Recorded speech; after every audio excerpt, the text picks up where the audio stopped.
Hello दोस्तों, Parul stories के इस चैनल पर आपका फिर से स्वागत है। आज मैं आप लोगों के लिए सामाजिक बंधन और रिश्तों पर आधारित एक कहानी लेकर आई हूँ।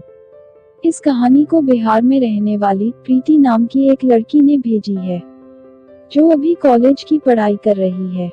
मेरी उससे इंस्टाग्राम पर बात हुई और उसने अपनी कहानी मुझसे शेयर करें।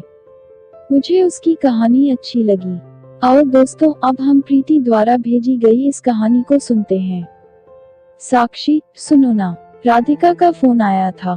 कुछ दिनों के लिए यहाँ आना चाह रही है, सास सुशीला बोली।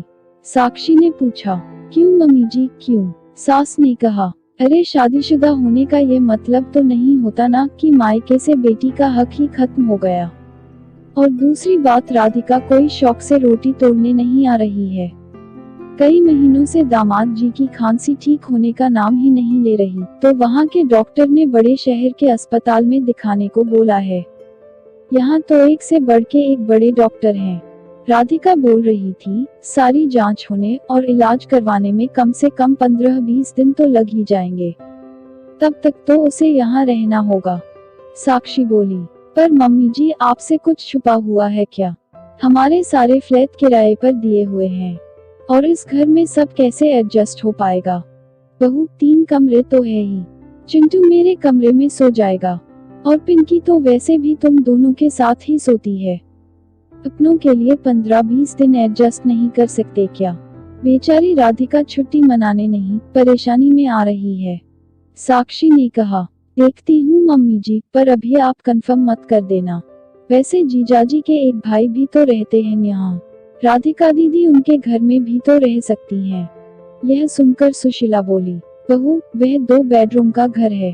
वहाँ जेठ जेठानी और उनके बच्चे भी बड़े बड़े हैं। वहाँ मुश्किल होगा रहना। ऊपर से उसकी जेठानी का तीखा स्वभाव। सास की इन बातों को सुनते ही साक्षी बोली, आप छोड़िए मम्मी जी, मैं शाम को खुद राधिका दीदी से बात कर लूंगी। कुछ ना कुछ तो उपाय निकल ही आएगा। सुशीला जी सोच में पड़ गई कि आखिर इसमें सोचने और उपाय की कैसी बात है। घर की इकलौती बेटी बीमारी में अगर आकर 15-20 दिन रह जाएगी तो क्या अनर्थ हो जाएगा। राधिका ने तो हमेशा साक्षी को छोटी बहन की तरह माना है। शायद राधिका का तौर तरीके सिखाना और उचित सलाह देना पढ़ी लिखी साक्षी को पसंद नहीं आया और वो मन ही मन उससे खार खाने लगी और पसंद नहीं करने लगी। दामाद जी नौकरी पेशा वाले थे और बच्चे स्कूल जाने वाले, तो वैसे भी राधिका कभी 1-2 दिन से ज्यादा नहीं रुकी। लेकिन उतने कम दिनों में भी साक्षी उससे कटी कटी रहती। साक्षी का बदलता रवैया देखकर राधिका ने उसे सलाह मशवरा देना भी बिल्कुल बंद कर दिया था।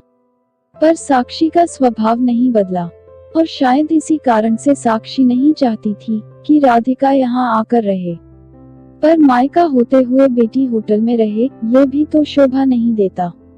और फिर वो राधिका को कैसे कहेंगी कि वो यहाँ आकर ना रहे, वो भी तब जबकि उसका बर्ताव बुरा नहीं है। दीदी, कल से 4 बार फोन कर चुकी हूँ, आप फोन क्यों नहीं उठा रही हैं? साक्षी ने तल्ख लहजे में राधिका से कहा। राधिका ने कहा, क्या बताऊं भाभी, कल से हमारे बगल में इतना हंगामा मचा हुआ है कि उसी में उलझी पड़ी हूँ। हमारे बगल वाले भैया ने अपनी जमीन बिल्डर को दे दी। अभी 8 दिन पहले उस बिल्डर ने नीचे एक बड़ा सा शॉपिंग कॉम्प्लेक्स और ऊपर फ्लैट बनाने की बात की। भैया को 20 फ्लैट में से 6 फ्लैट देगा और 20 दुकानों में से 10 दुकान देने की बात हो गई थी। काम शुरू होने ही वाला था कि उनकी दोनों बहनें आ धमकी और अपना अपना हिस्सा मांगना शुरू कर दिया। और भैया कह रहे हैं, सब बांट ही देंगे तो हमारे पास क्या बचेगा? तुम लोगों की शादी और दहेज में तो खर्च किया ही था, अब इसमें से कुछ नहीं मिलेगा। पर बहनों ने कोर्ट जाने की धमकी दी और पुलिस दरोगा बुलाकर काम भी रुकवा दिया और बोली, पिताजी का घर रहता तो हम हक ना मांगते, पर जब उस पर भाई इतना लंबा चौड़ा बिजनेस कर रहा है तो हमें भी अपना हिस्सा चाहिए। दोनों पक्षों को समझाने में सबके साथ मैं भी व्यस्त थी। भाभी, आप तो मेरी आदत जानती ही हो, इस चक्कर में फोन नहीं देख पाई। इस तरह से नंद और भाभी में लंबी बात चली। बोलो भाभी, आप क्या कह रही थी? साक्षी अपनी नंद की यह बातें सुनकर हड़बड़ाहट में बोली, मैं क्या कह रही थी? हाँ, मैं कह रही थी। नहीं, पूछ रही थी आपके आने के बारे में। अब जीजाजी कैसे हैं? कब आने का प्रोग्राम है आपका? राधिका ने बोला, भाभी कल से थोड़ा सुधार लग रहा है। डॉक्टर ने जो दवाई बदली है शायद अब असर कर रही है। साक्षी बोली, ना दीदी ना, रिस्क मत लो, एक बार आकर सारी जांच करवा लो। साक्षी की यह बात सुनते ही राधिका कहती है, ठीक कहती हो भाभी, सच कहूँ तो मन में बड़ा संकोच था। अभी तक माँ तो बुला रही थी, पर तुम्हारा फोन नहीं आया था, तो वहाँ आने के लिए कदम नहीं उठ रहे थे। भाभी, ना मुझे आपके पैसे चाहिए ना आपकी प्रॉपर्टी, ढेर सारा प्यार और मान सम्मान मिलता रहे तो मायके जाने का उत्सव बना रहता है। साक्षी अपने स्वर में मिठास घोलते हुए बोली, दीदी आपका घर है, जब आओ जब जाओ, और प्यार मान सम्मान आपको नहीं मिलेगा तो किसे मिलेगा?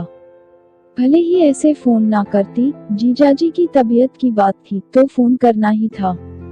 साक्षी फोन रखने के बाद सोचने लगी कि मैंने तो सोचा था कि अपनी नंद से कहूंगी, दीदी मैं तो कुछ दिन के लिए मायके जाने का सोच रही हूँ, आपको आना हो तो आ जाओ। नंद खुद इशारा समझ जाएगी और नहीं आएगी। लेकिन फोन पर नंद की बात सुनकर तो साक्षी का माथा ही ठंडा हो उठा। उसने सोचा नंद से अच्छे संबंध बनाकर रखेगी तो सब अच्छा रहेगा, वरना उसकी नंद को अपना हक मांगते देर ना लगेगी। साक्षी ने ठान लिया कि वह अपनी नंद से बना के रखेगी, नहीं तो प्रॉपर्टी का बंटवारा ना हो जाए। इस तरह से नंद और भाभी के रिश्ते अच्छे हो गए।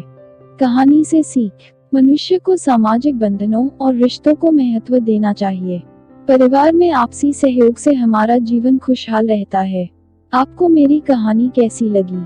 कमेंट बॉक्स में बताइए ताकि मैं आप लोगों तक अच्छी कहानियां ला सकूं। हमारे चैनल को सब्सक्राइब करना ना भूलें और साथ ही वीडियो को लाइक करें और अपने दोस्तों के साथ व्हाट्सएप, इंस्टाग्राम और फेसबुक पर शेयर करें। नई मजेदार कहानियों के नोटिफिकेशन के लिए बेल आइकॉन को जरूर दबाएं। धन्यवाद।